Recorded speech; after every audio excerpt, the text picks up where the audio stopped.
اعوذ باللہ من الشیطان الرجیم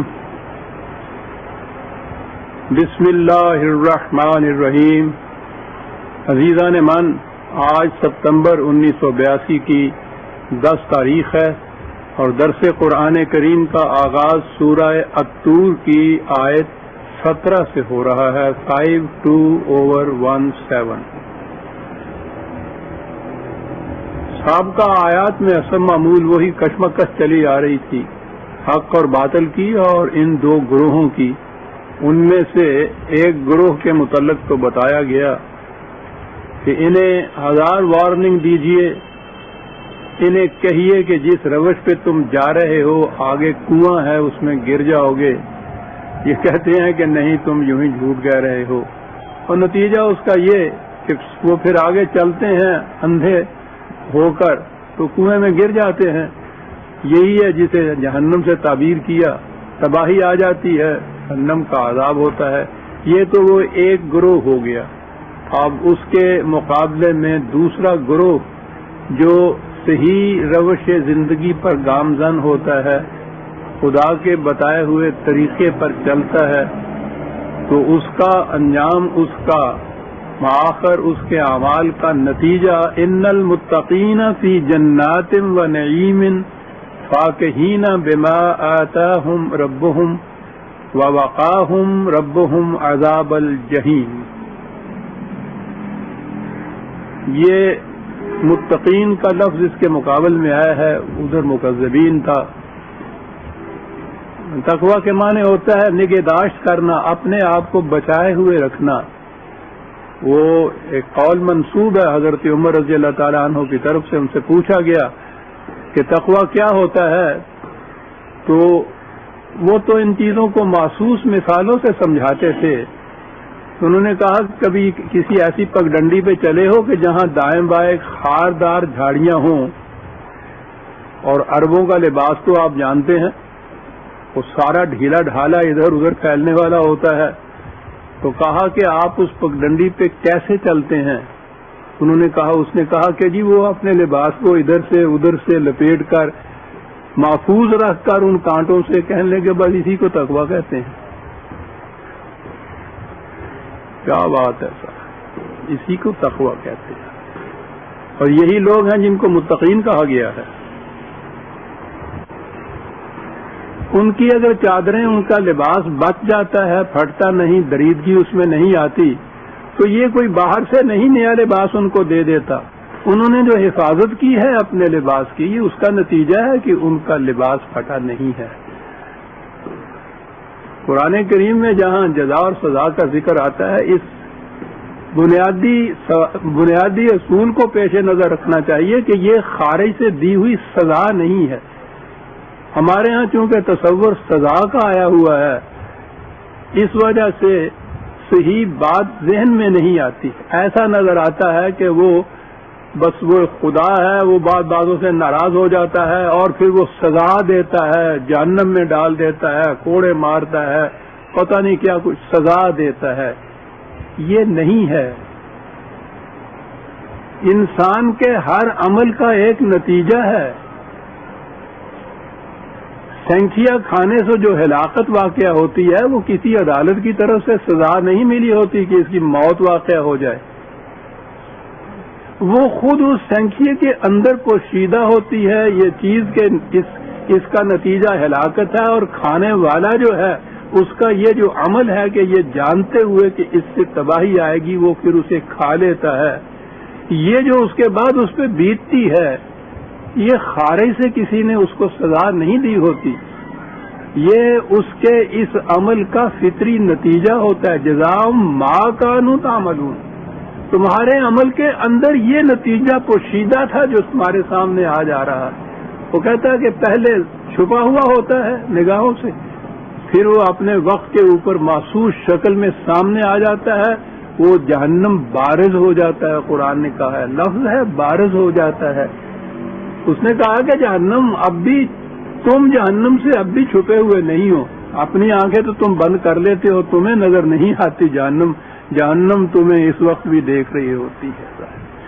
صرف اتنا ہی ہے کہ اس وقت تمہاری نگاہوں پر سے پردے اٹھ جاتے ہیں. جب تباہی معصوص شکل میں سامنے آتی ہے تو وہی جو مختوم ہوتا ہے، مضمر ہوتا ہے جہنم، پھر وہ بارز ہو جاتا ہے. تو یہ ہے قرآن کی روح سے جسے ہم جزا اور سزا کا فلسفہ کہتے ہیں. یہ سزا کا لفظ ہی غلط ہے قرآن کے تصور کی روح سے. جزا تو کے معنی ہوئے اس کے اندر جو چھپی ہوئی چیز ہے. تو ہر عمل کا جو نتیجہ ہے اس کے اندر مضمر ہوتا ہے، وہ سامنے آتا ہے تو وہ بارز ہو جاتا ہے. پہلے ان کا نتیجہ بتایا کہ جنہوں نے اس وارننگ پہ کان نہیں دھرا اور اس کے باوجود دیدہ دانستہ اپنی تباہی کے گڑھے میں جا گرے. ادھر کہا متقیہ فی جنات و نعیم.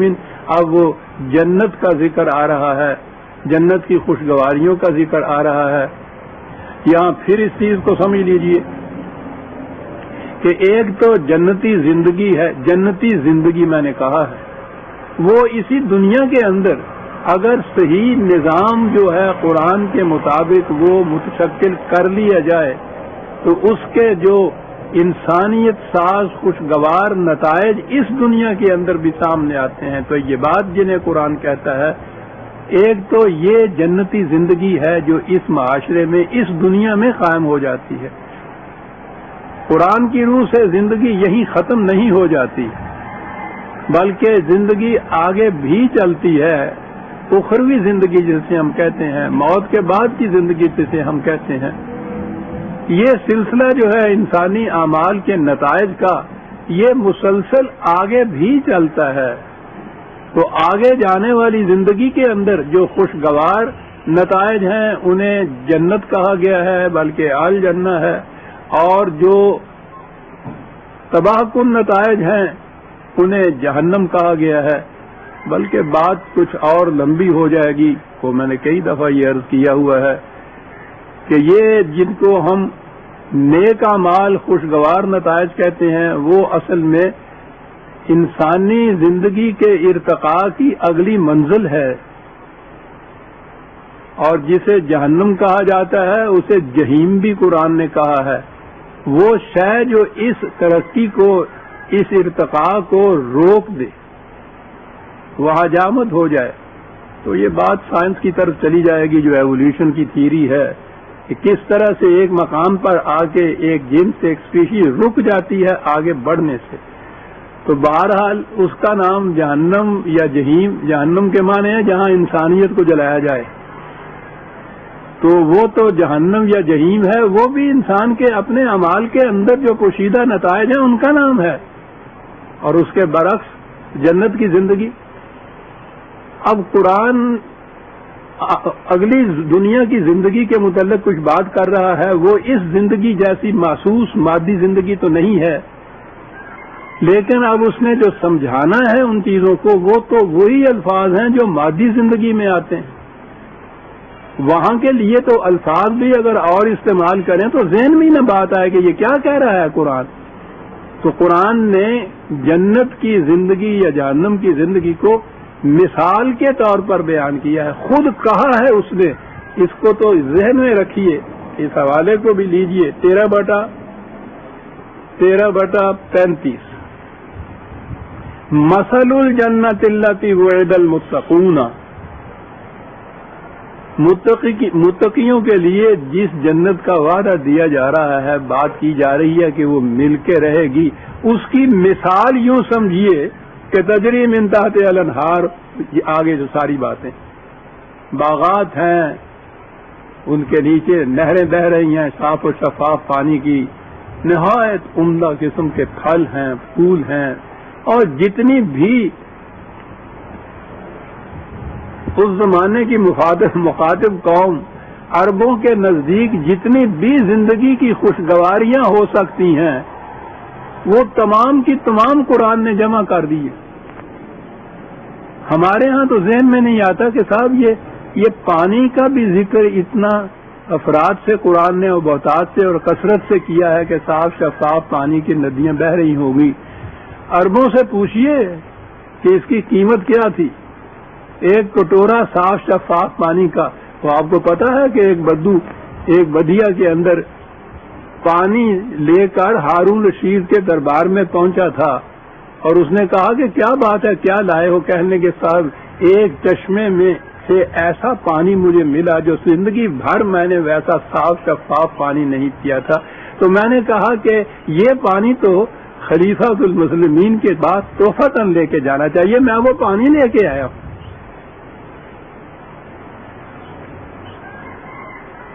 تو قرآن کریم نے جو مثال کے ذریعے سے وہاں کی زندگی بھی بتائی ہے، وہ جو عرب قوم تھی ان کی ذہنیت کو سامنے رکھ کے جو وہ سمجھ سکے، اور ان کے نزدیک ایران کے معاشرے کی جو زندگی تھی اپنے مقابلے میں، یہ بیچارے تو اب تک کھجوروں کی گٹھلیوں پہ گزارا کرنے والے تھے۔ نخلستان میں 4 درخت کہیں ہوئے، نیچے تھوڑا سا پانی ہوا، کچھ دن وہاں رہ لیے، پانی خشک ہو گیا، وہاں سے خانہ بدوش کندھوں پہ گھر کو اٹھایا، پھر چل دیے، ہر صبح سفر، ہر شام سفر، اور ساتھ ہی ان کے دیوار بہ دیوار ایران جیسی سلطنت، ادھر روما جیسی سلطنت، ادھر ایران جیسی سلطنت، ہزارہ سال کی تہذیب و تمدن کے خزائن ان سلطنتوں کے اندر تھے۔ تو یہ لوگ جب وہاں جاتے تھے تو جو کچھ وہاں دیکھتے تھے ان سے تو یقیناً ان کے منہ میں پانی بھر آتا تھا۔ تو قرآن کریم نے جنت کو جن مثالوں سے سمجھایا ہے، یہ ایران میں بالخصوص روما میں بھی ساتھ ان تہذیبوں کے اندر جو چیزیں ان کے لیے بڑی وجہ جاذبیت تھی ان سب کا ذکر کر دیا ہے قرآن نے جنت کی زندگی میں۔ اور یہ وعدہ فردہ ہی نہیں ہے، اسی زندگی میں حضرت فاروق اعظم رضی اللہ تعالیٰ عنہ کے زمانے میں جب یہ فتح ہوئے ہیں ایران اور روما بھی، بالخصوص ایران، مدائن کی فتح کے بعد جو وہاں سے حاصل شدہ نوادرات، جس قسم کی چیزیں ملی تھیں، انہیں جب بھیجا گیا ہے باب خلافت کے اندر، جو انہوں نے ساتھ خط لکھا ہے حضرت صاحب نے، تو آپ دیکھیے اس میں لکھا یہ ہے کہ قرآن نے جس جنت کا وعدہ اخروی زندگی میں کیا ہے وہ تو برحق، لیکن ان میں سے ایک ایک چیز ہمیں یہاں ملی ہے۔ تو وہ یہاں کی زندگی کے اندر بھی یہ چیزیں وہ مل گئی تھی۔ اس لیے میں نے اثر کیا ہے کہ یہ جو وہاں کی زندگی کے متعلق جب بات ذہن میں آئے تو سمجھ لیجئے کہ مثال ہے یہ جو دی گئی ہے، اور وہی زندگی جب یہاں آئے گی تو وہ ہماری مادی زندگی کے متعلق سارے ساز و سامان ہوں گے، وہ یہاں میسر آئیں گے تو سمجھ لیجئے کہ اسلامی نظام کے نتائج، اور اس کے بعد جب وہاں جائیں گے تو وہاں جس طرح سے وہ آئیں گے آج ہم سمجھ نہیں سکتے۔ قرآن نے کہا ہے کہ تمہاری نگاہوں سے ہم نے جس ٹھنڈک کو پوشیدہ رکھا ہے تم آج اس کو سمجھ بھی نہیں سکتے۔ بات ٹھیک ہے، وہاں کی زندگی آج کی زندگی سے بالکل ایک مختلف سطح کی زندگی ہے۔ تو دونوں چیزوں کو سامنے رکھیے، یہاں کی جنتی زندگی کے متعلق سوچنا ہو تو بالکل یہی چیزیں ایسی ہی ہیں، اخروی زندگی کی جنت کے متعلق سمجھنا ہو تو کہیے کہ مثال کے طور پر یہ بات سمجھائی گئی ہے۔ مثل الجنت اللہ، ابھی جو میں نے عرض کیا ہے وہ کیا ہے؟ جنات و نعیم، جنات ایک جنت نہیں باغات بلکہ یہ کہا گیا ہے نعیم، رات الذین انعمت علیہ، نعمت جسے آپ کہتے ہیں، نعیم کا جو لفظ آتا ہے نرم و نازک خوشگواریاں جو ہوں ان کے لیے یہ لفظ آتا ہے، نعیم کا لفظ آتا ہے فاکہین بما آتاہم ربہم، وہ جو کچھ ان کا نشو و نما دینے والا، رب کا لفظ خاص طور پر آتا ہے کیونکہ وہ تو نشو و نما جاری ہے ان کی، ان کو جو کچھ وہ دیتا ہے اس سے وہ بہت خوش ہوتے ہیں۔ ایک قاحت کا لفظ ہے، عجیب قسم کی خوشی کے لیے یہ لفظ بولا جاتا ہے، غیر محسوس سی خوشی جو ہوتی ہے۔ وَوَقَاهُمْ رَبُّهُمْ عَذَابَ الْجَحِيمِ، یہاں ایک اور اہم چیز آئی، ہمارے ہاں چونکہ سزا کا تصور ذہن میں ہے، اس لیے عام طور پہ آپ نے یہی سنا ہوگا جب یہ سوال کیا جاتا ہے کہ صاحب یہ جو گناہ گار ہیں ان کے گناہ بھی ہیں، انہوں نے نیکیاں بھی کی ہیں، وہاں جا کے کیا ہوگا؟ تو وہ کہا یہ جاتا ہے کہ گناہوں کی سزا بھگتنے کے لیے پہلے جہنم میں بھیجا جائے گا، اور وہاں اتنی سزا بھگتنے کے بعد پھر ان کو جنت میں منتقل کیا جائے گا جو ان کے نیک اعمال ہے ان کا بدلہ دینے کے لیے. یہی تصور ہے ہمارے ہاں یکسر قرآن کے خلاف. قرآن تو بڑی بلند سائنٹیفک سطح پہ گفتگو کرتا ہے. خود قرآن کے خلاف جو اس نے یہ کہا ہے، مثال دے کے کہا ہے کہ تولے جائیں گے، میزان کھڑی کی جائے گی اعمال کو تولنے کے لیے، اور اس میں من ثقلت موازینہ فہو فی عیشۃ راضیہ، من خفت موازینہ ہوا امہ حاویہ غالباً. یعنی وہاں پلڑے کے جھکنے اور اٹھنے کا سوال ہے، یہ نہیں کہ جس کا یہ پلڑا جو ہے خوشگواریوں کا یا نیکیوں کا آپ کہیے وہ جھکا ہے، اس کے مقابلے میں برائیوں کے پلڑے میں کچھ بھی نہیں ہے، وہ ہلکا ہے، یہ بھاری ہے. اور اگر وہ بھاری ہے یہ ہلکا ہے تو ڈٹرمننگ فیکٹر، فیصلہ کن حقیقت یہ ہے. انسان معصوم تو ہوتا ہی نہیں ہے، کوئی نہ کوئی لغزش تو اس سے ہوتی ہے. تو اس میں دیکھنا، قرآن نے کہا ہے کہ ان الحسنات یذہبن السیئات، حسنات انسان کی جو ہیں وہ ان کی ان برائیوں کی ان نتائج کو ڈھانپ لے گی، لے جائے گی. وہ جو میں مثال دیا کرتا ہوں کہ وہ جو پاس مارکس ہوتے ہیں امتحان کے اندر 60%، 70%، وہ جو 40% غلطیاں ہوتی ہیں پرچے کے اندر وہ کور اپ ہو جاتی ہیں اس 60% سے، 60% سے. تو قرآن نے تو خود بتایا ہے پلڑے کا بھاری ہونا، پلڑے کا ہلکا ہونا. تو یہ نہیں ہے کہ جو پلڑا ہلکا ہے اس میں یہ دیکھا جائے گا کہ صاحب اچھا کتنے مہینے کی پہلے ان کو سزا دی جائے، جہنم میں بھیجا جائے، اور وہ سزا بھگتنے کے بعد پھر کہا جائے کہ آپ جنت میں بھیجے. قرآن نے کہا ہے کہ اہل جنت جہنم کی سنسناہٹ تک نہیں سنیں گے. اور یہاں وہ لفظ ہے جس کے لیے مجھے یہ تفصیل بتانے کی ضرورت پڑی، وَوَقَاهُمْ رَبُّهُمْ عَذَابَ الْجَحِيمِ، بالکل محفوظ رکھے گا ان کا خدا اس جام سے. وہاں تو انداز یہ ہے، سزا کا تصور ذہن میں لے آئیے تو سب یہ چیزیں آ جاتی ہیں پھر کہ ٹھیک ہے جی جو گناہ کیا اس کی سزا بھی تو ملنی چاہیے، اور اس سزا کے لیے پھر پہلے جہنم میں بھیج دیتے ہیں. یہ تصور قرآن کی روح سے غلط ہے. جس کا پلڑا بھاری ہے وہ اگلی جماعت میں جانے کا مستحق قرار دیا جاتا ہے. قرآن نے بھی یہی کہا. اور میں نے عرض کیا کہ یہ چیزیں تو نصاب کے طور پہ کلاسز میں درس کے طور پر یا نصاب کے طور پر بتانی ہے. جو میں بتاؤں کہ نظریہ ارتقاء یا ایولیوشن تھیوری کے اندر سائنٹسٹ نے کیا یہی بات کہی ہے جو قرآن کہہ رہا ہے کہ جس اسپیشیز کے اندر صلاحیت ہوتی ہے آگے بڑھنے کی، اس کی کمزوریاں، اس کی صلاحیت جو ہے اس کی کمزوریوں کو دبا دیتی ہے، وہ آگے بڑھ جاتی ہے.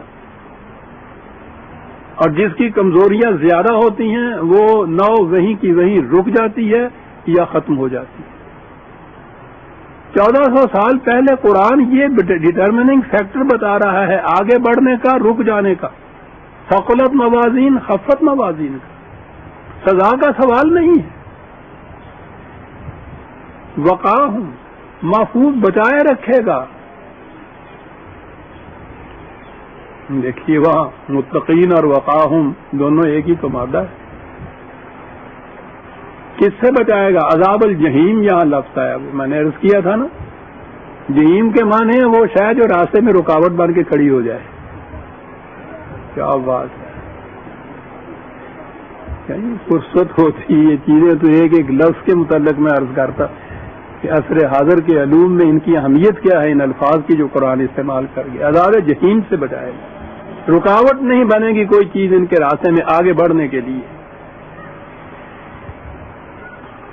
کلو واشربو ہنیم بما کنتم تعملون، وہی بات، وہی مثال کے طور پہ بات ہے. کرنی تو ہمارے ہی الفاظ میں ہے، کھاؤ پیو خوشگواریوں سے.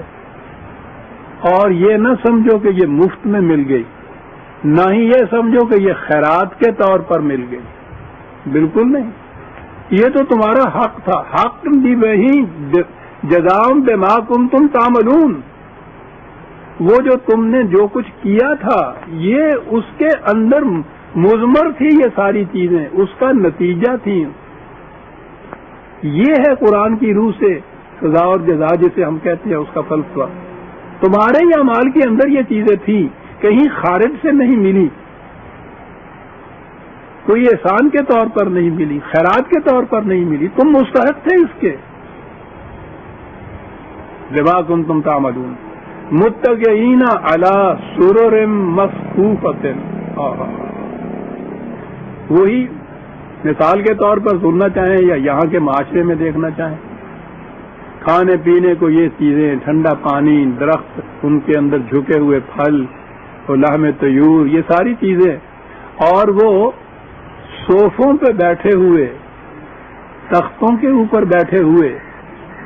تو بات تو اتنی کافی تھی، لیکن قرآن تو ہر مقام پہ اپنا جو اس کی تعلیم کا ملخص ہے اس کو بھی ساتھ رکھتا ہے. یہاں کسی جگہ بھی نشستوں کو دیکھیے، اس میں طبقات کا اہتمام ہوتا ہے، طبقات کا اختلاف ہوتا ہے. یہ سرکاری تقاریب کے اندر ہم لوگ تو ان کو آج کل صرف ٹی وی پہ ہی دیکھتے ہیں، میں تو سروس میں رہا ہوں، مجھے پتا ہے کہ وہاں یہ جو چیز ڈٹرمن کی جاتی تھی صفحے اول میں کون کون کس کس عہدے کے، اس صفحے اول میں پھر دائیں سے لے کے بائیں تک کس طرح سے نیچے اوپر، پھر اوپر جانے والے نیچے جانے والے، ہر جگہ طبقات کا خیال لحاظ رکھا جاتا ہے.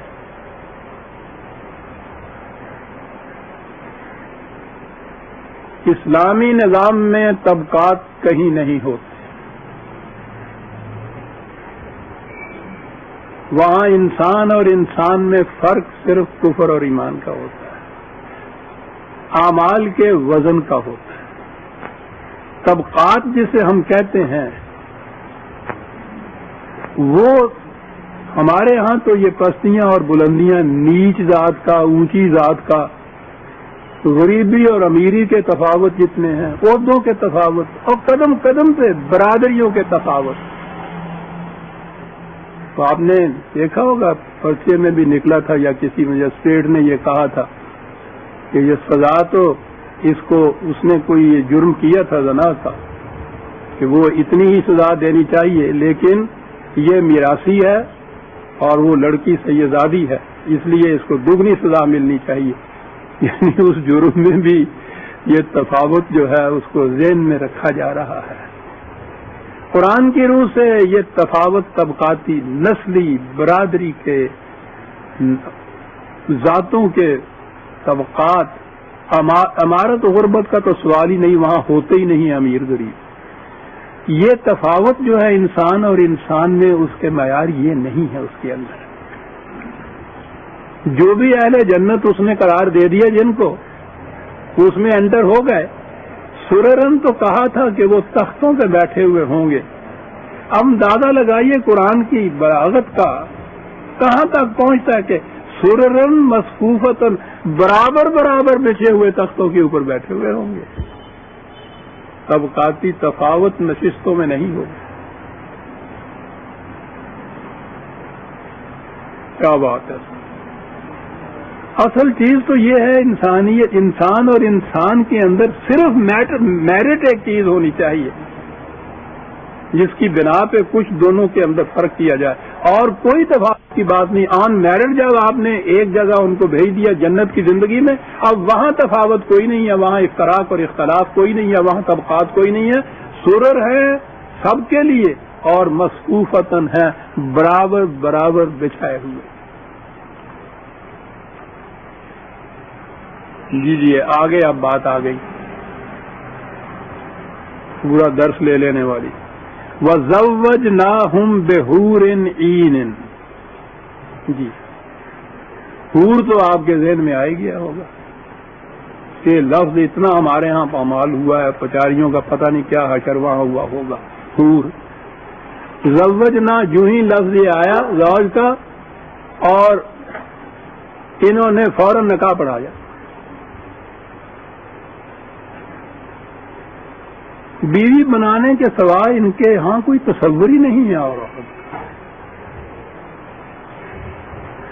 اور بیچاروں کے اعصاب پہ عورت کا سوار، جسے اقبال نے کہا ہے.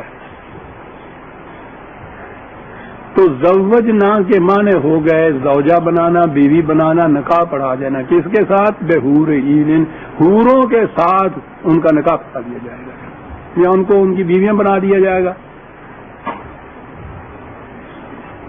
آپ ہر جگہ یہی معنی دیکھیں گے. حور بھی اور عین کے معنی بڑی خوبصورت آنکھوں والی حور ہے، اور حوروں کے ساتھ نکاح کرا دیا جائے. تین ہی لفظ ہیں یہاں. زوجناہم، یہ زیب اور جیم یہ مادہ ہے. اس کے معنی ہوتے ہیں دو ہم مثل، ہم آہنگ ایک جیسی چیزوں کو ایک دوسرے کے ساتھ ملا دینا، ان کا رفیق بنا دینا. ہم آہنگ ہونا چاہیے ان چیزوں کو. وہ مثال کے طور پہ جو میں کہتا ہوں، یہ جو دو پہیے ہوتے ہیں ریڑے کے، یہ ایک دوسرے کے زوج کہلاتے ہیں. وہ ان کا ہم مثل اور ہم آہنگ ہونا. ایک پہیا ذرا سا دوسرے سے پہیے سے ذرا سا بھی چھوٹا ہو تو وہ گاڑی چل ہی نہیں سکتی. اب معاشرتی زندگی میں آپ زوج، زوجہ اور ازواج کے معنی اس سے دیکھ لیجئے کہ اگر ایک پہیا ذرا سا بھی چھوٹا ہو تو گاڑی نہیں چل سکتی، اور اگر ایک گول ہو اور دوسرا جو ہے وہ چورس ہو، چلا لو گاڑی. یہ جتنی گاڑیاں ہماری گھروں کی رکی ہوئی ہیں وہ اس لیے رکی ہوتی ہیں کہ یہ پہیے زوج نہیں ہوتے.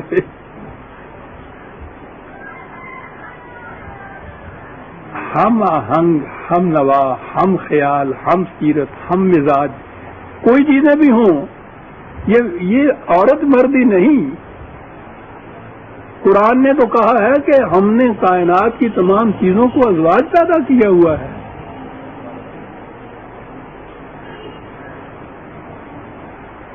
یہ ازواج کے معنی ہوتے ہیں ایک دوسرے سے ملتی ہوئی چیزوں کا ایک گروہ. کنتم ازواجن ثلاثہ، قرآن کے کریم کے اندر 56/7 وہاں جو تفریق کی ہے. ہم آہنگ ایک جیسے لوگ جو ہے کہا ان کے 3 گروہ بنا دیے جائیں گے. لفظ یہی آیا ہوا ہے ازواج. وَإِذَا النُّفُوسُ زُوِّجَتْ یہ لفظ ہے. جب لوگوں کو ایک دوسرے کے ساتھ ہم آہنگ لوگوں کو ایک جیسے لوگوں کو آپس میں ملا دیا جائے گا. تو میں نے عرض کیا کہ یہ لفظ جو ہے زوجناہم، اس کے معنی نکاح پڑھا دینا یا بیوی بنا دینا نہیں ہے. صرف وہ بھی ایک چیز ہے کہ صحیح اسلامی نظام کے اندر جو میاں بیوی ہوں گے وہ بھی ایک دوسرے کے زوج ہوں گے. تو میں نے کہا ہوا ہے نا کہ ہمارے ہاں تو جب یہاں بھی آتے ہیں تو وہ تو زوجہ ہوتی ہے، تو میاں زوج ہوتا ہی نہیں. وہ زوج اس کو بنا دیں، اگر لفظ بھی استعمال کریں تو برابری ہو گئی نا. تو برابری، اللہ اکبر. زوجناہم جنتی معاشرے کا ذکر ہے یا جنت والوں کا ذکر ہے. بہرحال عورتیں بھی تو جنت کے اندر جائیں گی، مرد بھی جنت کے اندر جائیں گے. اس معاشرے کی خصوصیت یہ بتائی گئی کہ وہ ہم آہنگ، ہم خیال، ہم سیرت، ہم سرشت لوگوں کا، موافق طبع لوگوں کا وہ معاشرہ ہوگا. ان کو ایک دوسرے کے ساتھ ملایا جائے گا. یہ ساتھ ملانے کا بعد یہ کیا ہو؟ جنت انفرادی زندگی کا نام نہیں عزیزان مان. انفرادی زندگی کا تصور تو ہمارے یہاں تصوف نے دیا، جو ہم نے دوسروں سے مانگ کر لیا. ایک گوشے میں بیٹھے ہوئے ہیں اور وہ ورد وظائف میں، ریاضتوں میں، مراقبوں میں لو لگائے ہوئے ہیں، اور وہ اس سے کہو کہ آپ کو جو کچھ حاصل ہوا ہے، وہ کہتے ہیں کہ کیا بتائیں کیا کچھ ہمیں حاصل ہو گیا. ہم تو روز جنت کو اپنے سامنے دیکھتے ہیں، اور جنت تو کچھ مقام ہی نہیں ہوتا، ہم اس سے بہت آگے ہوتے ہیں. وہ تو علم ہے کہ حضور روز ہوتے ہیں وہاں. ان سے کہا کہ صاحب ہمیں بھی کچھ دکھا دیجئے، کچھ تھوڑا سا ہی اس کا ثبوت. لو کہ میں نہ کچھ مقام ہی نہیں ہوتا، ہم اس سے بہت آگے ہوتے ہیں. وہ تو علم ہے کہ حضور روز ہوتے ہیں وہاں. ان سے کہا کہ صاحب ہمیں بھی کچھ دکھا دیجئے، کچھ تھوڑا سا ہی اس کا ثبوت. لو کہ میں نہ شناسی با خدا تا نہ چشی. شراب کا نشہ تو اسی کو معلوم ہوتا ہے جو وہ پیے خود. کبھی نہیں ہو سکتا کہ میں پیوں اور تمہیں بتاؤں نشہ کیا ہوتا ہے، خود پیو گے تو. یعنی انفرادیت اتنی اس کے اندر وہ لے آئے کہ کوئی دوسرا اس میں شریک نہیں ہو سکتا. یہ قرآن کے تصور زندگی کے خلاف ہے. وہ انفرادی زندگی کو تسلیم ہی نہیں کرتا، وہ معاشرتی زندگی تسلیم کرتا ہے، وہ امت بناتا ہے. اچھا جی.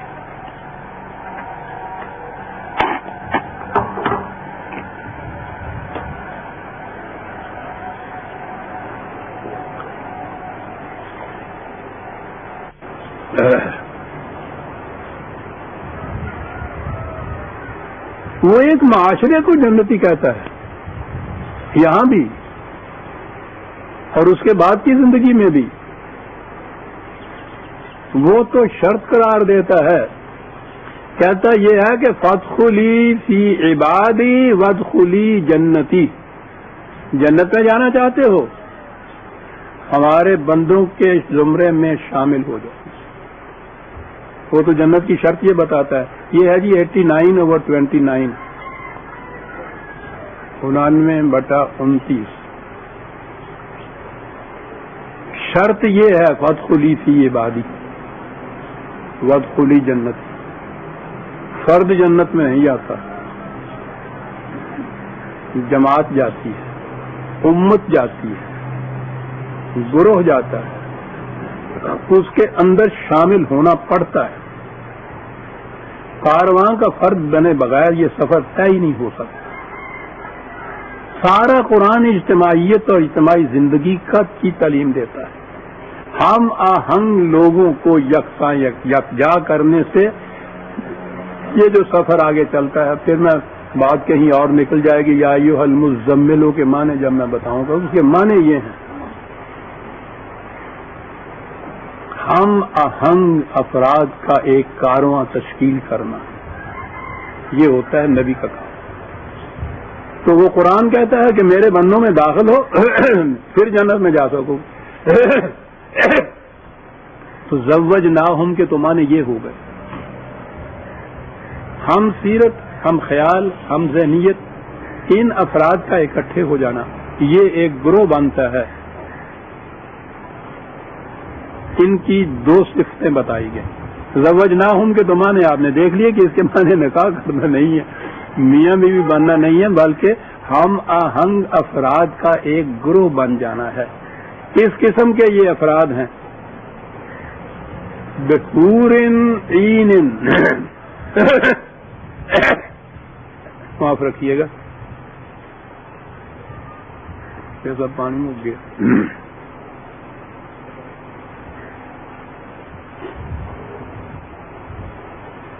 وہ اس قدر پختگی سے ہمارے ذہنوں کے اندر اس حور کا تصور آیا ہوا ہے کہ بھائی یہ لفظ سامنے آیا اور وہاں کی وہ عورتیں جنت کی وہ آئیں. رکھ دیجیے، سنیے. یہ دونوں لفظ قرآن میں متعدد مقامات پہ آتے ہیں اسی طرح سے حور اور عین. یہ لفظ حورن جو ہے اس کا مادہ ہے ہے واو رے. اس مادے کے بنیادی معنی آپ کو پتہ ہے نا کہ عربوں کے ہاں الفاظ کے معانی مرتب کیسے کیے جاتے تھے. مادہ ہوتا تھا ایک، اور اس کے اندر وہ جتنی اس کی خصوصیات ہوتی ہیں وہ ساری اس مادے کے اندر لاتے تھے. وہاں سے پھر مختلف ابواب کے مختلف شکلوں کے الفاظ پھر وہ قاعدے کی روح سے وہ اس سے تراشتے تھے، بناتے تھے. ان میں وہ بنیادی خصوصیت بہرحال ہونی چاہیے جو مادے کی خصوصیت ہے. عجیب سائنٹیفک لینگویج ہے یہ. تو بنیادی خصوصیت ہے واو رے جو مادہ ہے اس کے بنیادی خصوصیت ہے سفید ہونا، صاف ہونا، شفاف ہونا، بے داغ ہونا، اور اس کے ساتھ منتخب ہونا. جس چیز کا لب لباب نکالا جائے اور وہ صاف شفاف سفید یہ ہو، منتخب بھی ہو. وہ میدے کے لیے وہ یہ لفظ بولا کرتے تھے. کیا بات ہے ان لوگوں کی. یہ ساری خصوصیات اس کے اندر محسوس شکل میں سامنے آ جاتی. لطافت بھی ہے، نفاست بھی ہے، سفیدی بھی ایسی عمدہ ہے جو ان کے یہاں دیکھی نہ جائے. پھر وہ گیہوں کا لب لباب بھی ہے، منتخب بھی ہے. یہ حواری آپ کو پتہ قرآن میں حضرت عیسیٰ علیہ السلام کے جو 7 رفقا تھے ان کے لیے یہ لفظ آیا ہوا ہے. یہیں سے وہ لفظ ہے پاکیزہ سیرت، صاف شفاف سیرت کے انسان، بے داغ، منتخب بھی ساتھ اس کے. یہ آگے بنیادی معنی کے لوز ہے. اب لیجئے یہیں سے لفظ ہے حور.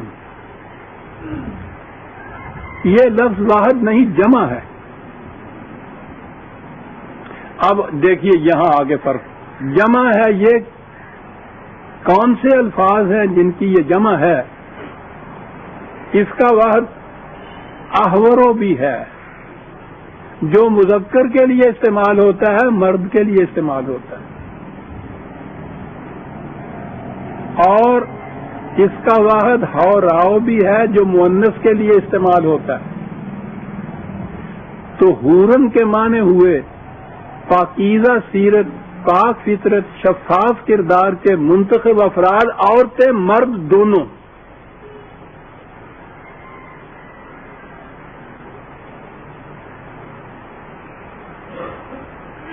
عربی زبان کے اعتبار سے یہ معنی اس کے. اب زوجناہم کی بات بھی سمجھ میں آ گئی. ایک ایسا معاشرہ، ایک ایسی امت، ایسی گروہ، ایسی جماعت جنت، مرد عورت دونوں پر مشتمل، اور دونوں کی خصوصیت یہ کہ صاف شفاف بلور جیسی، سفید میدے جیسی منتخب خصوصیات کی حامل افراد کی جماعت جو عورتوں اور مردوں دونوں پر مشتمل.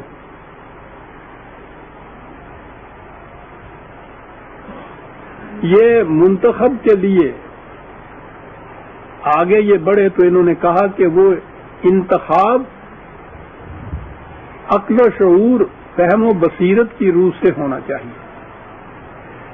چنانچہ لین نے جو لیکسیکون لکھی ہے، بڑی خوبصورت لیکسیکون ہے انگریزی، اس نے اس کے حورن کے معنی لکھے ہیں پیور اینڈ کلین انٹلیکٹ،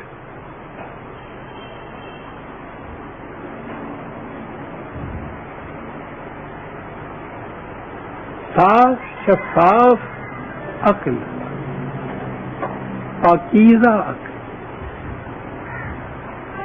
یہ یاد رکھیے، یہ عقل بجائے خیش نہ تو عیار ہوتی ہے نہ یہ نیکوکار ہوتی ہے. یہ تو ایک صلاحیت ہے. ایک اس کو اگر آپ تعمیری کاموں میں، صحیح کاموں میں، جسے نیک کام آپ کہتے ہیں، اس میں استعمال کریں گے تو یہ عقل خود جو ہے یہ نیک اور پاکیزہ بن جائے گی. اس کو اگر آپ غلط کاموں میں استعمال کریں گے تو یہ عقل جو ہے یہ عیار ہو جائے گی. جب یہ کچھ کرے تو اقبال بھی وہ کہتا ہے کہ عقل عیار ہے، 100 بھیس بنا لیتی ہے. لیکن یہ بات نہیں کہ عقل کے پیچھے لٹ لے کے آپ پھرتے رہیں کہ صاحب عقل ہی نہیں ہونی چاہیے. وہ عقل تو وہ ہے جیسے تلوار آپ کے ہاتھ میں ہو، مظلوم کی حفاظت کے لیے بھی استعمال ہو سکتی ہے، مظلوم کے سینے میں گھونپنے کے لیے بھی استعمال ہو سکتی ہے.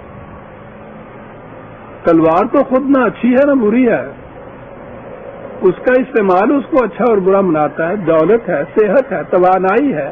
اسی طرح سے آپ کی عقل ہے، استعمال آپ کس طرح سے کرتے ہیں. ایک طرف یہ بھی وہ کہتا ہے عقل عیار ہے، اور دوسری طرف وہ دعا یہ کرتا ہے کہ یا عطا فرما خرد، با فطرت روح الامی، خرد با فطرت روح الامی، اس کو حور کہتے ہیں عزیزان مان۔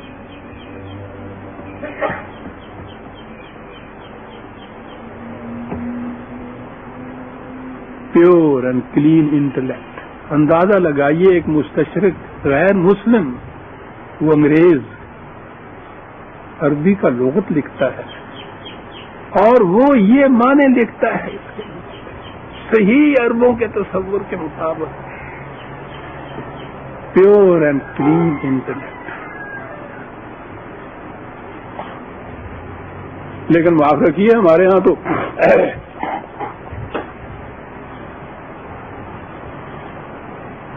ایک فکرہ ہے عربی زبان کا، اور اس کے متعلق بعض اوقات تو یہ کہہ دیتے ہیں کہ یہ حدیث بھی ہے۔ بہرحال میں تو نہیں ان چیزوں کو حدیث مانا کرتا۔ اہل الجنت بلہن، اور جنتی جو ہے نا وہ تو سائی لوگ ہوتے ہیں، لمیاں والے جی احمد سے، بلہن بیوقوف کو کہتے ہیں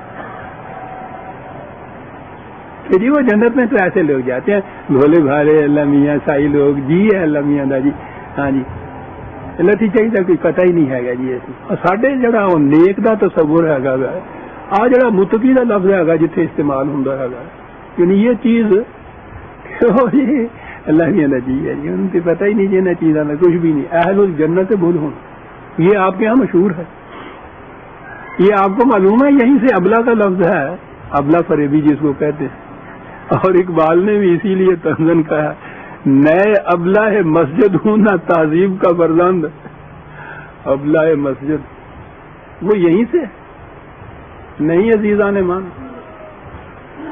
بہت بڑی صلاحیت ہے انسانیت کی جس کو عقل و بصیرت کہتے ہیں، جو اللہ تعالیٰ نے عطا فرمائی ہے، بڑی چیز ہے یہ۔ اب اس کا استعمال ہے جو اس کو غلط اور صحیح بنا دیتا ہے۔ یہ تو ہوا جی حور۔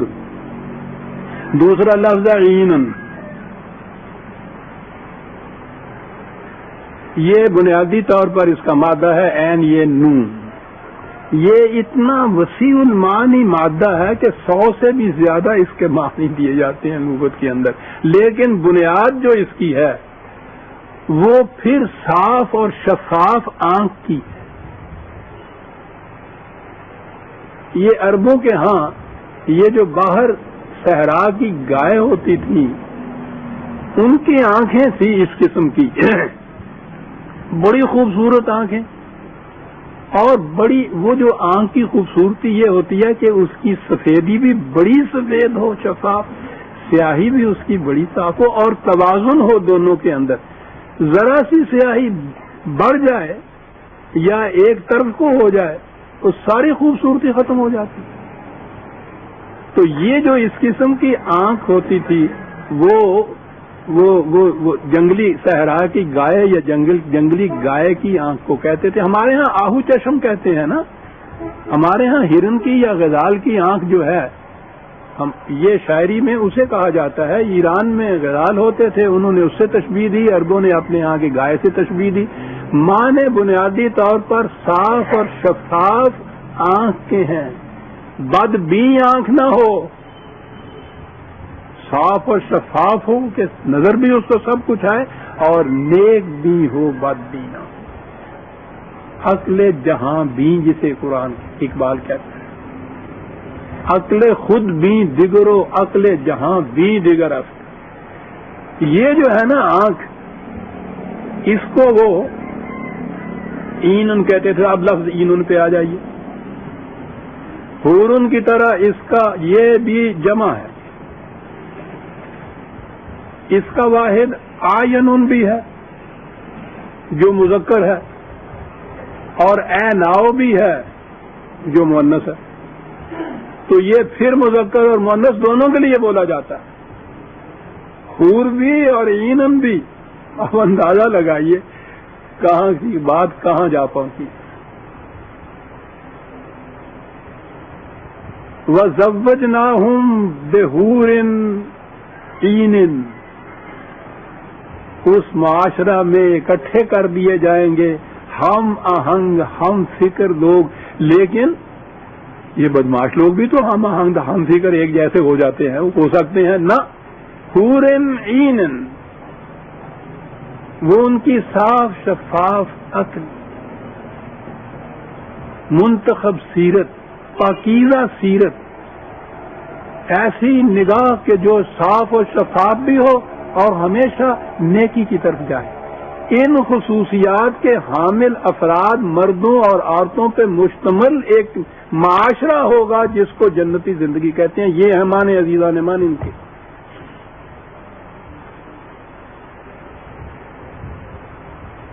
جی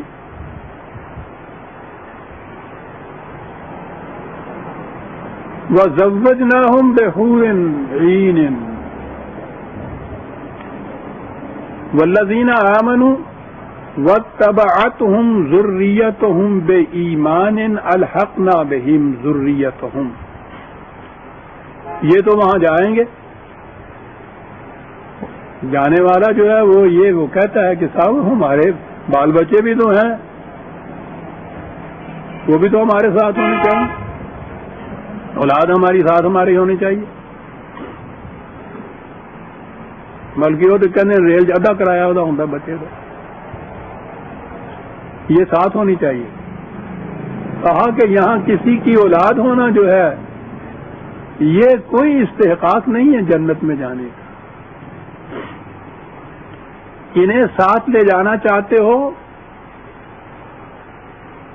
ذریتہم واتبعتہم بإیمان، یہ بھی ایمان و عمل میں تمہارے سے ایسے ہوں گے تو پھر یہ تمہارے ساتھ وہاں جنت میں ہوں گے، وہاں ملا دیں گے ہم تمہیں ماں باپ کے ساتھ، لیکن اسی قسم کی اولاد، ذریت کو جو اسی معیار کے اوپر پوری اترے جو ایمان اور عمل کا معیار ہوتا ہے. محض کسی کی ذریت یا اولاد یا نسل یا نسب میں سے ہونا کسی کو مستحق نہیں بناتا کسی مراعات کا.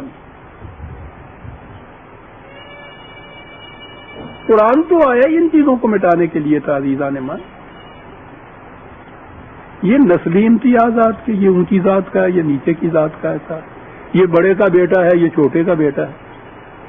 وہ جو پیدا ہونے والا ہے وہ اس سے کسی نے پوچھا تھا کہ بتاؤ یہ نیچی ذات والے کے گھر پیدا کر دیں، تمہیں شودر کے گھر یا سید کے گھر پیدا ہونا چاہتے ہو؟ وہ تو ایک طبیعی فعل ہے، اس کے نتیجے میں ایک بچہ پیدا ہوتا ہے.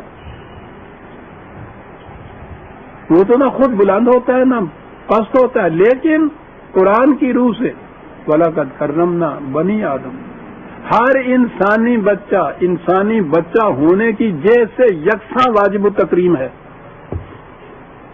کیا بات ہے سر، تفاوت اور طبقات سے تمام معیار ختم کر دیے 3 لفظوں کے اندر قرآن نے. ہر انسانی بچہ، صرف انسانی بچہ ہونے کی بنا پر یکساں واجب التکریم. امیر اور غریب کے گھر میں پیدا ہونا، اونچی ذات اور نیچی ذات والے کے گھر میں پیدا ہونا سوال ہی نہیں، واجب التکریم ہے. اور آگے معاشرے کے اندر کل درجات مما عمل، اور اس کے بعد پھر یہ جس قسم کے کام کرے گا معاشرے میں اس قسم کا مقام مل جائے گا. پوچھا ہی نہیں جائے گا کہ کس کے گھر میں پیدا ہوئے، ذات تیری کی ہے گی. ذات ہی نہیں ہے کہ گوت پوچھ دیں انسانوں سے، پوچھو نا کہ کچھ پوچھ دیں. کہاں ملا دیے جائیں گے تمہاری اولاد. یہ جذبہ ہم سمجھتے ہیں قابل تحسین ہے، لیکن ہر اولاد نہیں. حضرت ابراہیم علیہ السلام نے، آپ کو یاد ہے، تعمیر کعبہ سے فارغ ہونے کے بعد جو دعا کی تھی اور اللہ تعالیٰ نے کہا تھا کہ ہاں ابراہیم تمہارا صلہ جو ہے ان چیزوں کا یہ ہے، ہم یہ دیں گے. باپ تھا، اور قرآن نے کہا ہے بڑا حلیم الطبع باپ تھا. پوچھا کہ یا اللہ یہ میرے لیے تو آپ نے یہ کہہ دیا، اور میری اولاد جو ہے اس کے لیے. ابراہیم کی اولاد تو ہمارے ذہن میں تو آپ سوچئے کہ سید کتنا بڑا مقام ہو جاتا ہے محض سید کا نسب دے دینے سے.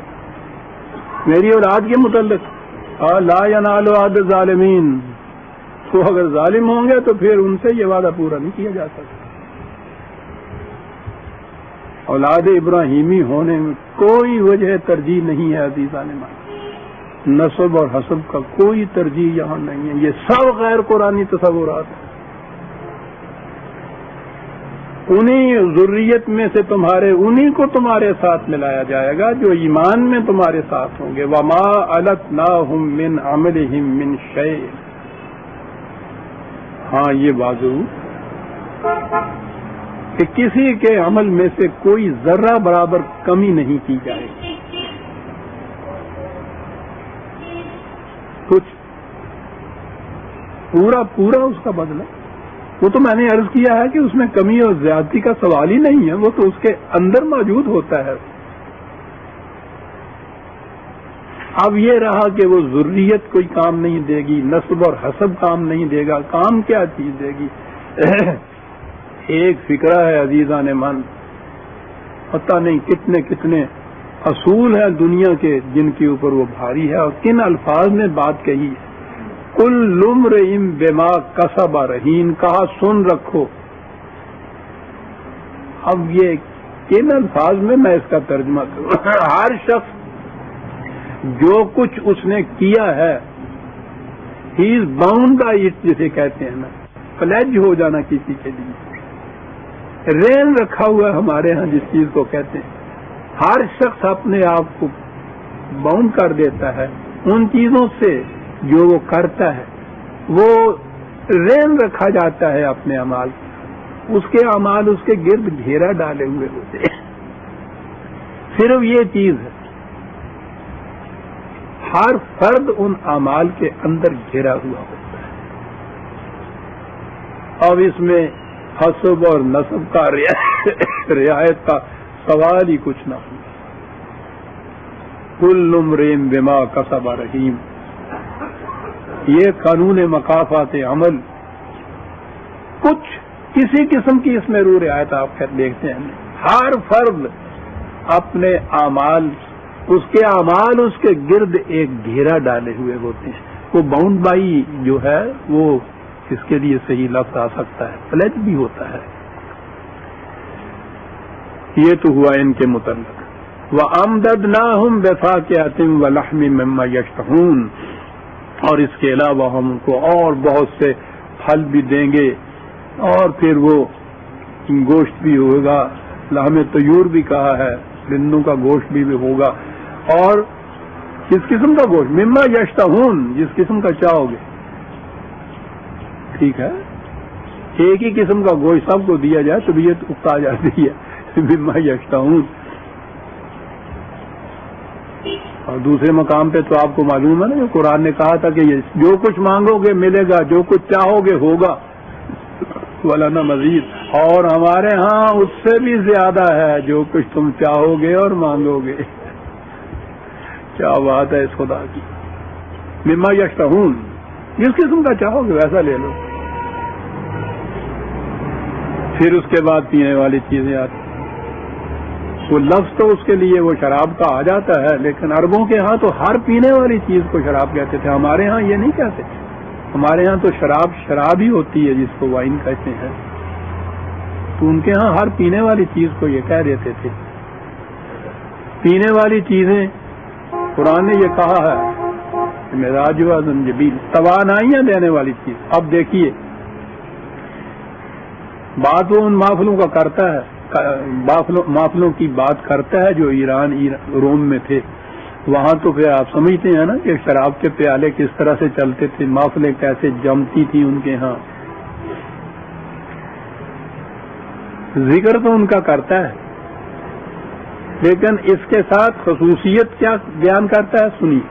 یتنازعون فیہا کاسا لا لغو فیہا ولا تاثیم. وہ پیالے، وہ کچھ پینے کو ملے گا جس کا نتیجہ یہ جسے ہم شراب کہتے ہیں، اس کا نتیجہ کیا ہوتا ہے؟ پہلی چیز اس میں یہ ہوتی ہے کہ انسان بڑے لغو بکواس کرنی شروع کر دیتا ہے، لغو باتیں کرنی شروع کرتا ہے. وہ ہوش تو قائم نہیں رہتے نا. پھر پہلی چیز لغو ہوتی ہے اس میں. اور جب نشہ اترتا ہے جسے خمار کہتے ہیں، وہ کہتے ہیں ہڈیاں توڑ چھوڑنا خمار جڑا ہوتا ہے. یہ جو اس سے افسردگی اضمحلال پیدا ہوتا ہے، ہڈیاں ٹوٹنے والی چیز جو پیدا ہوتی ہے سماج، کہا نہ تو اس کے اندر لغو ہوگی کہ بکواس شروع کر دے انسان، اور نہ ہی یہ ہوگا کہ اس کے بعد خمار ایسا ہو جو افسردگی اور اضمحلال پیدا کر دے۔ اسم کے یہ معنی ہوتے ہیں، ہمارے ہاں تو اس کا ترجمہ ہی گناہ کر دیا جاتا ہے۔ پینے کے لیے ایسی چیز ہے کہ جس کے نتیجے میں نہ تو ہوش و حواس گم ہو اور نہ اس کے بعد اس کا خمار ایسا ہو کہ انسان کی رہی صحیح توانائی بھی ختم ہو جائے، اضمحلال پیدا ہو، اس قسم کی چیز۔ بلکہ وہ تو توانائیاں عطا کرنے والی چیزیں ہیں جو قرآن نے بتایا ہے کہ وہاں یہ چیزیں اور ملیں گی اور توانائیاں ملیں گی۔ اب یہاں ہے یتنازعون فیہا، عام طور پہ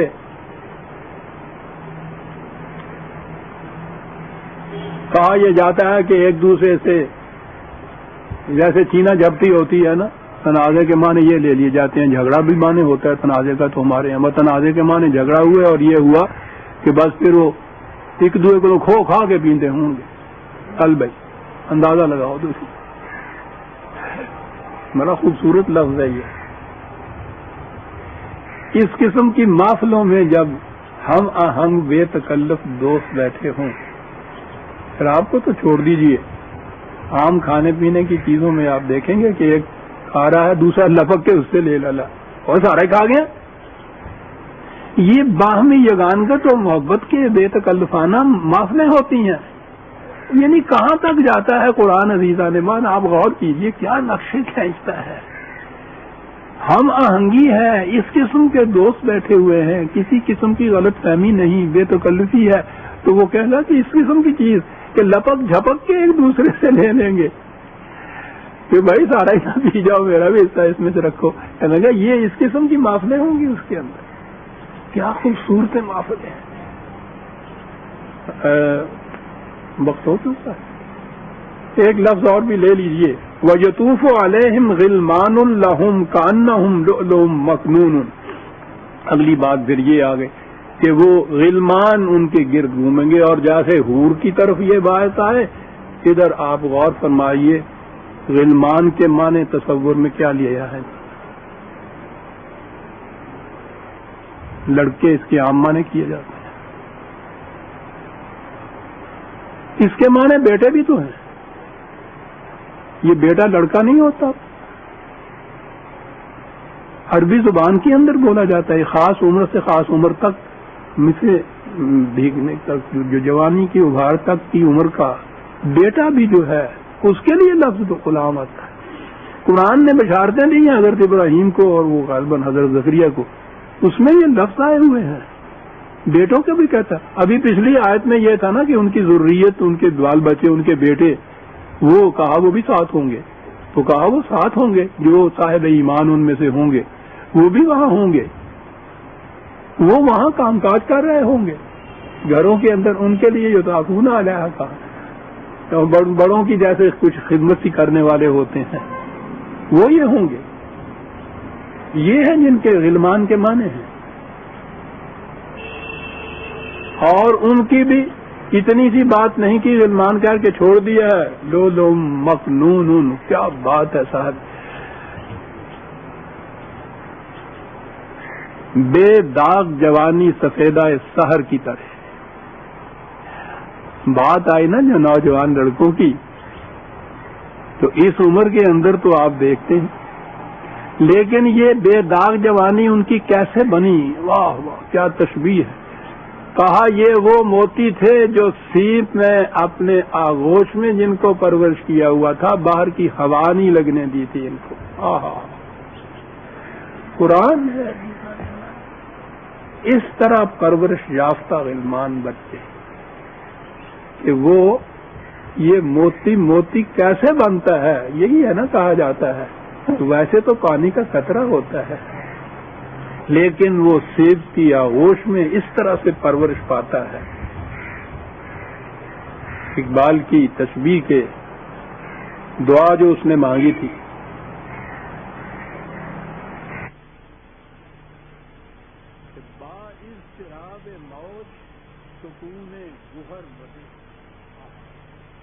زندگی ایسی سے کہ موجوں کی تلاطم خیزیوں میں طوفانوں کے اندر جیسے ایک سیٹ ہوتی ہے کہ اس کے اندر کے موتی کو اس کی پتہ نہیں نکلتا کہ باہر کیا ہو رہا ہے. سکون گہر موت کا اضطراب تو ہو, زندگی تصور کی زندگی نہیں ہے خانقاہوں کے اندر جا کے بیٹھ جاؤں, اس کے اندر کودا ہوا ہوں, اس بہار کے اندر طوفانوں کا مقابلہ کر رہا ہوں, تلاطم خیزیاں ہو, لیکن میری کیفیت یہ ہو کہ جیسے کھیت کے اندر محفوظ موتی ہوتا ہے اس قسم کا سکون عطا کرنا. یہ ہے لو مخلوم کھیت کے اندر پرورش یافتہ موتی. اس قسم کے وہ لڑکے جوان غلام بچے ان کے وہ بھی ان کے ساتھ ہوں گے. وقت ہو گیا یا ایک فکرہ اور کہہ دوں؟ اچھا جی. اور اگلی بات یہ جو میں کہا کرتا ہوں, جس سے میں ڈرا بھی کرتا ہوں, یہ بات اکثر ہوتی ہے کہ جی وہاں کچھ ایک دوسرے کو پہچانیں گے بھی, ہم وہاں جانیں گے بھی کہ یہ قرآن کہتا ہے کہ ایک دوسرے کو پہچانیں گے. وَأَقْبَلَ بَعْضُهُمْ عَلَى بَعْضٍ يَتَسَاءَلُونَ, ایک دوسرے کو ملیں گے, خوش آمدید کہیں گے, السلام علیکم, اچھا آپ بھی آ گئے, اور یار میں تو انتظار کرتا تھا, میں کہ رہ ہی نہ جائیں, بڑی خوشی ہوئی آپ کو, میں آ گیا تم بھائی, اچھا بڑی خوشی ہے. ایک دوسرے کو یہ چیز ہے پہچاننے والی, اور وہی پہچاننے والی چیز یہ جو میں کہا کرتا ہوں کہ میں تو جب اس پہ غور کرتا ہوں تو چیخیں نکل جاتی ہیں عزیزان من. قرآن کہتا ہے کہ وہاں صورت یہ ہوگی کہ یہاں جن لوگوں کے ساتھ تمہارے معاملات پڑے تھے, اور فکرہ پورا کر لیں, اور کیفیت یہ تھی کہ تم بڑے معتبر بنے ہوئے تھے, بڑا اعتماد جمایا ہوا تھا, بڑے امانت دار, دیانت دار, نیک کار, سب کچھ دل میں کچھ تھا اس کے متعلق, وعدہ دے رہے تھے کہ یار میں تو تمہاری خاطر جان دے دوں گا, اندر کا یہ چورا کہ تم ادھر ذرا رخ کرو, چھوڑا گھوم دوں گا تمہیں, تم نے سمجھا کیا میرے متعلق, یہ کچھ دلوں کے اندر سب کچھ کہا. وہاں جاؤ گے تو یہ سامنے ہوگا, اور جو کچھ تم دل میں اس کے متعلق سوچ رہے تھے وہ یہاں ہو کے سامنے آ جائے گا. جن کے سامنے اس دنیا میں ہم اتنے معتبر بنے ہوئے پھرتے ہیں عزیزان من, ساری زندگی ان سے چھپائے ہوئے اپنے آپ کو ہوتے ہیں, وہ سامنے ہوں گے, اور جو کچھ سینوں میں تم نے رکھا تھا وہ کھل کے سامنے آئے گا. میں کہا کرتا ہوں کہ سب سے بڑا جہنم یہ ہے عزیزان من کہ جن میں ہم اتنے معتبر بنے ہوئے ہیں, ان کے سامنے ہمارے سینوں کے سارے راز جو ان کے خلاف تھے وہ نثر کے سامنے آ جائے, اور ایک دوسرے کو ہم پہچان رہے ہوں کیوں تم یہ تھے. اللہ اس سے بڑا جہنم کیا ہو. تو یہ ہے قرآن نے کہا کہ وہ ایک دوسرے کو پہچانتے ہوں گے, ایک دوسرے سے باتیں کریں گے, پوچھیں گے ایک دوسرے سے. پھر میں آگے بات کروں گا, آگے آتی ہیں وہ 2-3 آیتیں کہ پوچھیں گے کیا, جواب کیا ملے گا. اب وقت ہو گیا ہے. سورہ الطور کی آیت 25 تک ہم آ گئے, 26 پہ آئندہ لیں گے. ربنا تقبل منا انک انت السمیع العلیم.